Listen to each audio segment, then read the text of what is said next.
અને વાત કરવી એટલા માટે જરૂરી છે કે હવે ચૂંટણી આવી રહી છે અને ચૂંટણીના સંદર્ભમાં જ આ ચૂંટણી સભા હતી અને મોદી સાહેબે ઘણી બધી જાહેરાતો કરી 20,000 કરોડ રૂપિયાના પ્રોજેક્ટ ત્યાં જાહેર કર્યા, ઘણું બધું હતું. તો પેલા એમનું એક ભાષણ આપણે સાંભળી લઈ અને એમાં આપણે જોઈએ કે કયા પ્રકારે ત્યાં એમણે શું કહ્યું હતું. એ પેલા એક બસ જ્યાં 2000 બસ મૂકવામાં આવી હતી, એ 2000 બસ કેવી ખાલી, ત્યાં લોકોને બિલકુલ રસ નતો.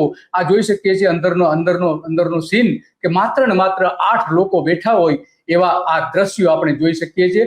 અને લોકો જવા તૈયાર નથી. મફતમાં આ બધી દરેક ગામમાં 2-2 બસ, આસપાસના 2-2 બસ મૂકવામાં આવી હતી. છતાં પણ ત્યાં લોકોએ કોઈ જ પ્રકારનો પ્રતિસાદ આપ્યો નથી નરેન્દ્ર મોદીની સભાનું. એના ઘણા બધા કારણો છે. કારણો આપણે પાછળથી આપણે સાંભળીશું, એનું વિશ્લેષણ કરીશું. અને અત્યારે મોદી સાહેબને પહેલા સાંભળી લઈએ. सोलर पावर में गुजरात का परचम पूरी बुलंदी से लहरा रहा है। आज रिन्यूएबल एनर्जी में गुजरात इसलिए, मैंने मुख्यमंत्री रहते हुए चारणका में राधनपुर के पास देश का पहला सोलर पार्क का काम शुरू करवाया था। एक मल्टी टेक्नोलॉजी पार्क है।